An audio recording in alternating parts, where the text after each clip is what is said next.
창밖엔 또다시 겨울비가 내리고 있었다. 유리창에 부딪혔다 이내 흘러내리는 빗방울들을 하염없이 바라보았다. 남편이 세상을 떠난 지 꼭 5번째 맞는 겨울. 시간은 무심하게도 잘 흘러갔지만 내 마음속 시간은 여전히 그 즈음에 멈춰 있는 듯했다. 자식들은 모두 제 가정을 꾸려 바쁘게 살아갔고 가끔 걸려오는 안부 전화마저도 짧은 용건만 남긴 채 끊어지기 일쑤였다. 텅 빈 거실, 홀로 차려 먹는 저녁상. 그 적막함이 온몸을 짓누를 때면 스마트폰 액정 속 작은 세상이 유일한 탈출구가 되곤 했다. 얼마 전 딸 수진이가 엄마도 이제 세상 돌아가는 소식도 좀 보시고 친구분들이랑 연락도 편하게 하시라며 가르쳐준 SNS. 처음엔 뭐가 뭔지 몰라 한참을 헤맸지만 이제는 제법 익숙하게 손가락을 놀릴 수 있게 되었다.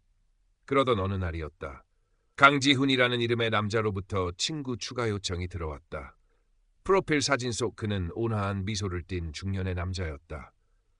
배경은 이국적인 풍경의 어느 해변가. 누구일까?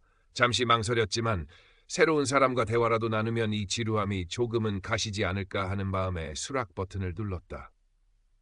안녕하세요, 박은혜님. 사진 속 모습이 참 고우십니다. 혹시 실례가 안 된다면 친구가 되어도 괜찮을까요?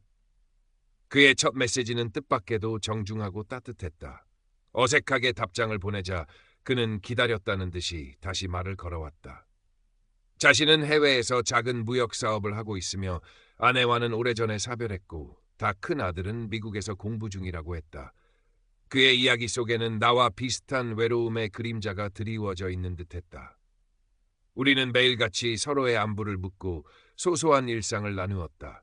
그는 내가 젊은 시절 교사였다는 이야기에 귀를 기울였고 시를 좋아한다는 말에는 자신이 좋아하는 시 구절을 보내주기도 했다. 한 번도 만난 적 없는 사람이었지만 이상하게도 그는 내 오랜 친구처럼 편안하게 느껴졌다. 화면 너머로 전해지는 그의 다정한 목소리, 그는 가끔 짧은 음성 메시지를 보내왔다는 메마른 내 마음에 단비처럼 스며들었다. 은혜 씨, 오늘따라 유난히 목소리가 힘없어 보이시네요. 무슨 일 있으셨어요? 내 작은 감정 변화까지도 예민하게 알아채는 그에게 나는 속마음을 털어놓기 시작했다. 남편에 대한 그리움, 자식들에 대한 서운함, 홀로 된 삶의 허전함까지. 그는 묵묵히 내 이야기를 들어주었고 진심 어린 위로를 건넸다. 은혜 씨는 충분히 사랑받을 자격이 있는 분이세요. 너무 자책하지 마세요. 그의 말 한마디 한마디가 얼어붙었던 내 마음을 녹이는 듯했다. 어느새 나는 지훈 씨라고 부르는 그에게 깊이 의지하고 있었다. 그와의 대화는 팍팍한 내 일상의 유일한 숨통이자 즐거움이었다. 매일 아침 눈을 뜨면 그의 메시지가 와 있는지 확인하는 것으로 하루를 시작했고 잠들기 전까지 그와 이야기를 나누는 것이 일상이 되었다. 어느덧 서너 달이 훌쩍 지났다. 그 사이 지훈 씨는 내게 더없이 소중한 사람이 되어 있었다. 그는 한국에 돌아오면 가장 먼저 나를 만나러 오겠다고 남은 인생을 함께하고 싶다고 속삭였다. 평생 누군가에게 헌신만 하며 살아온 내게 그런 달콤한 말들은 꿈결처럼 아득하게 느껴졌다. 어쩌면 내게도 마지막 사랑이 찾아온 것일지도 모른다는 생각에 가슴이 설레기도 했다. 하지만 한편으로는 불안감도 스멀스멀 피어올랐다. 얼굴도 한번 보지 못한 사람을 이렇게까지 믿어도 되는 걸까? 그의 말은 모두 진심일까?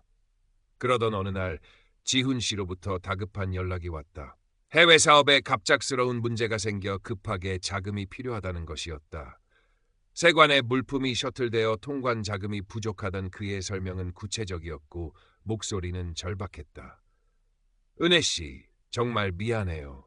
이런 부탁하기 정말 면목 없지만 혹시 조금만 도와줄 수 없을까요? 일주일 안에 꼭 해결해서 몇 배로 갚을게요. 이미 감정적으로 깊이 얽혀버린 나는 그의 간곡한 부탁을 차마 거절할 수 없었다. 평생 아끼고 모아둔 노후 자금, 혹시라도 아프면 자식들에게 신세지지 않으려고 마련해둔 돈이었다. 며칠 밤낮을 고민했지만 결국 나는 은행으로 향했다. ATM 앞에서 그의 이름으로 된 낯선 계좌번호를 누르는 내 손은 사시나무처럼 떨렸다. 괜찮을 거야. 지훈 씨는 그럴 사람이 아니야. 스스로를 다독이며 송금 버튼을 눌렀다. 첫 송금 후 그의 급한 사정은 꼬리에 꼬리를 물고 이어졌다. 갑자기 직원이 사고를 당해 합의금이 필요하다느니 중요한 계약에 문제가 생겨 위약금을 물어야 한다느니 그의 요구는 점점 더 대담해졌고 금액도 눈덩이처럼 불어났다. 나는 통장 잔고가 바닥을 드러낼 때마다 극심한 불안감에 휩싸였지만 그럴 때마다 지훈 씨는 더욱 애틋한 말로 나를 안심시켰다. 은혜 씨, 이것만 해결되면 우리 정말 행복하게 살 수 있어요. 조금만 더 힘을 내줘요. 그의 말에 나는 또다시 희망을 품고 없는 돈을 끌어모아 그에게 보냈다. 때로는 딸 수진이에게조차 말 못할 핑계를 대며 돈을 빌리기도 했다. 수진이는 언제부턴가 내 행동이 부자연스럽다는 것을 눈치챈 듯했다. 엄마, 요즘 통화도 길게 하시고 표정도 안 좋으신데 무슨 일 있으세요? 날카로운 딸의 질문에 나는 애써 태연한 척했지만 심장은 세차게 두방망이 질쳤다. 아니다, 별일 없어. 그냥 옛날 친구랑 연락이 돼서. 어설픈 변명은 오히려 딸의 의심만 키우는 듯했다. 수진이는 가끔 내 스마트폰을 흘깃거리거나 그 친구분은 어떤 분이세요? 라며 집요하게 셔틀었다. 그때마다 나는 화제를 돌리거나 괜스레 짜증을 내며 상황을 모면하려 했다. 지훈 씨는 가끔 내 불안을 잠재우려는 듯 사업이 잘 진행되고 있다는 증거라며 여러 서류 사진을 보내왔다. 영어로 빼곡히 적힌 계약서, 수십만 달러가 찍힌 거래 명세서. 나는 그 내용을 제대로 이해할 수도 없었지만 그저 그가 보내준 것이니 믿을 수밖에 없었다. 한 번은 작은 보석이 박힌 목걸이를 국제 우편으로 보내오기도 했다. 은혜 씨에게 어울릴 것 같아서 준비했어요. 진짜는 한국에 돌아가서 직접 걸어드릴게요. 나는 그 목걸이를 한참 동안 만지작거리며 그가 돌아올 날만을 손꼽아 기다렸다. 하지만 약속했던 날짜가 다가올수록 지훈 씨와의 연락은 점점 뜸해졌다. 불안한 마음에 먼저 메시지를 보내면 한참 뒤에야 짧은 답장이 돌아오곤 했다. 그리고 마침내 그가 한국에 오기로 한 날, 그는 나타나지 않았다. 대신 또 다른 문제가 생겼다는 절망적인 메시지만 도착했을 뿐이었다. 은혜 씨, 정말 미안해요. 갑자기 건강에 문제가 생겨서 병원에 입원하게 됐어요. 수술비가 필요한데. 나는 그 메시지를 읽고 망연자실했다. 밑 빠진 독에 물 붓기라는 것을 어렴풋이 느끼고 있었지만 이미 너무 많은 돈과 감정을 쏟아부은 뒤였다. 이번이 정말 마지막이야. 나는 또다시 그의 거짓말에 속아 넘어갔다. 수진이는 더 이상 참을 수 없다는 듯 내 방으로 들어와 단도직입적으로 셔틀었다. 엄마, 솔직하게 말씀해 주세요. 그 사람한테 돈 얼마나 보내셨어요? 나는 차마 입이 떨어지지 않았다. 딸의 추궁에 결국 나는 그동안의 일을 실토할 수밖에 없었다. 수진이는 내 이야기를 듣는 내내 한숨을 쉬더니 이내 내 은행 거래 내역과 지훈 씨가 보내온 서류들을 꼼꼼히 살피기 시작했다. 엄마, 이 서류들 다 가짜 같아요. 인터넷에서 조금만 검색해봐도 알 수 있는 허술한 위조 문서들이에요.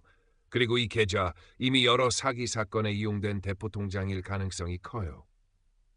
딸의 차분하지만 단호한 목소리는 비수처럼 내 가슴에 꽂혔다.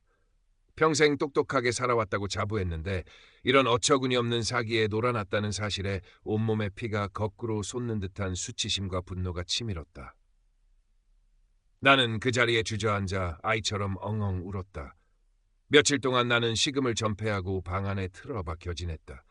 지훈 씨에 대한 배신감, 내 어리석음에 대한 자책감, 그리고 미래에 대한 암담함이 뒤섞여 나를 괴롭혔다. 그 사람의 다정한 목소리, 따뜻한 위로가 모두 거짓이었다니. 믿었던 세상이 한순간에 무너져 내리는 듯했다. 수진이는 그런 나를 묵묵히 위로하며 더 늦기 전에 경찰에 신고해야 한다고 설득했다. 엄마, 이미 엎질러진 물이지만 이렇게 주저앉아 있을 수만은 없어요. 다른 피해자가 더 생기기 전에 막아야 해요.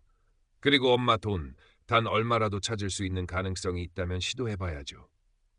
딸의 말에 나는 조금씩 정신을 차리기 시작했다. 결국 나는 수진이의 손에 이끌려 집 근처 경찰서 사이버 수사팀을 찾았다. 떨리는 목소리로 그동안의 일을 진술하는 내 모습은 초라하기 짝이 없었다. 사건을 배당받은 김민준 형사는 중년의 차분한 인상이었다. 그는 내 이야기를 진지하게 들어주었고 어머님 같은 피해자분들이 정말 많습니다. 너무 자책하지 마세요. 저희가 최선을 다해 돕겠습니다. 라며 나를 안심시켰다. 나는 그동안 지훈 씨와 주고받았던 모든 SNS 메시지 기록, 통화 녹음 파일, 은행 송금 내역 등을 증거로 제출했다.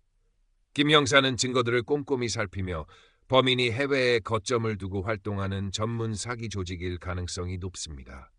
쉽지 않은 수사가 되겠지만 단서들을 하나씩 추적해 나가겠습니다. 라고 말했다. 수사는 생각보다 더디게 진행되었다.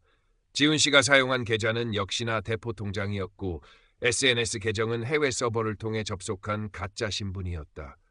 그가 보내온 사진들은 모두 인터넷에서 도용한 것들이었다.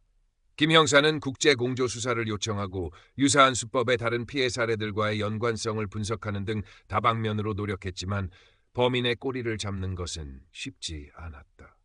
나는 매일같이 김 형사에게 전화를 걸어 수사 진행 상황을 셔틀었고 그때마다 그는 아직 뚜렷한 성과는 없지만 포기하지 않고 있습니다라는 대답만 되풀이했다. 시간이 흐를수록 잃어버린 돈을 되찾을 수 있다는 희망은 좀 희미해져 갔지만 나는 포기하고 싶지 않았다. 무엇보다 그 파렴치한 사기꾼이 계속해서 다른 사람들을 속이며 잘 먹고 잘 사는 것을 용납할 수 없었다. 그러던 어느 날 김 형사로부터 뜻밖의 연락이 왔다. 어머님, 강지훈이 사용했던 것으로 추정되는 새로운 가상계좌 정보를 확보했습니다. 그리고 최근 국내에서 접속한 것으로 보이는 IP 주소도 하나 포착됐고요. 확실하진 않지만 국내에 공범이 있거나 아니면 잠시 국내에 들어왔을 가능성도 배제할 수 없습니다. 나는 그 말에 신락 같은 희망을 느꼈다. 김 형사는 내게 한 가지 부탁을 해왔다. 어머님, 혹시 괜찮으시다면 강지훈에게 마지막으로 한 번 더 연락을 취해보시는 게 어떨까요? 마치 큰 돈을 추가로 송금할 것처럼 유인해서 통화를 시도해보는 겁니다. 그의 목소리를 다시 한번 확보하고 혹시라도 말실수를 유도할 수 있다면 결정적인 단서가 될 수도 있습니다. 나는 잠시 망설였다. 그 끔찍한 목소리를 다시 듣고 싶지도 않았고 또다시 그의 거짓말에 휘둘릴까 두렵기도 했다. 하지만 이것이 마지막 기회일지도 모른다는 생각에 나는 용기를 내기로 했다. 수진이와 김 형사가 지켜보는 가운데 나는 떨리는 손으로 지훈 씨에게 메시지를 보냈다. 지훈 씨, 그동안 연락 못해서 미안해요. 사실 마지막으로 지훈 씨를 도울 수 있는 돈이 조금 더 생겼어요. 퇴직금 일부인데 정말 이게 마지막이에요. 얼마 지나지 않아 그에게서 전화가 걸려왔다. 수화기 너머로 들려오는 그의 목소리는 여전히 다정하고 부드러웠다. 나는 애써 아무렇지 않은 척 평소처럼 그와 대화를 나누었다. 그리고 김 형사가 미리 알려준 대로 송금 전에 몇 가지 확인하고 싶은 것이 있다며 자연스럽게 질문을 던지기 시작했다. 지훈 씨, 전에 말씀하셨던 부산에 있는 별장은 잘 있죠? 제가 이번에 돈 보내드리면 한국 오셨을 때 거기서 같이 지내면 좋겠어요.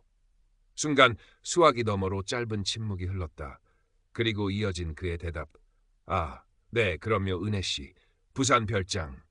아주 좋습니다. 공기도 맑고 바다도 가깝고요. 그의 목소리는 어딘지 모르게 부자연스러웠다. 나는 속으로 쾌재를 불렀다. 내가 언제 그에게 부산에 별장이 있다고 말했던가. 그는 항상 자신이 서울 강남의 고급 아파트를 소유하고 있다고 자랑했었다. 그런데 지훈 씨, 지난번에 말씀하신 강남 아파트는 어떻게 하시고 부산 별장으로 가시게요? 강남이 훨씬 편하실 텐데요. 내 추궁에 그는 당황한 듯 잠시 말을 더듬었다. 아, 그러니까 강남 아파트는 잠시 세를 줬어요. 네, 맞아요.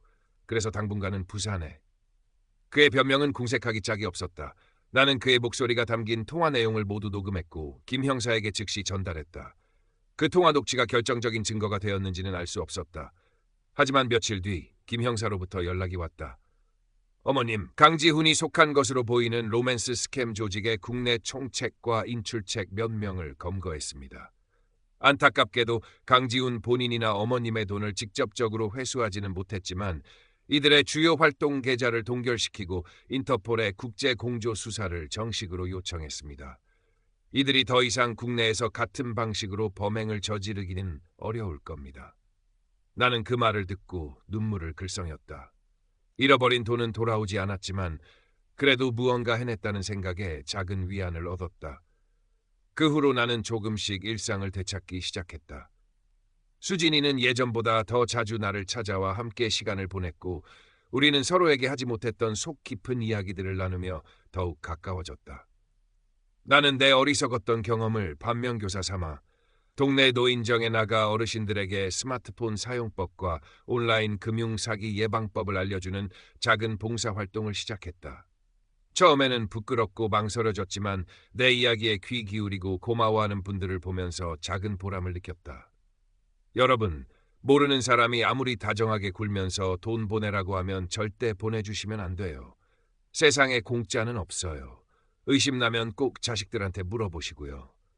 내 목소리에는 예전의 불안감 대신 단단한 힘이 실려 있었다. 창밖에는 어느새 겨울비가 그치고 희미하게나마 햇살이 비치고 있었다. 여전히 마음 한구석에는 그날의 상처가 흉터처럼 남아 있었지만 나는 더 이상 과거에 얽매여 좌절하지 않기로 했다. 잃어버린 것은 많아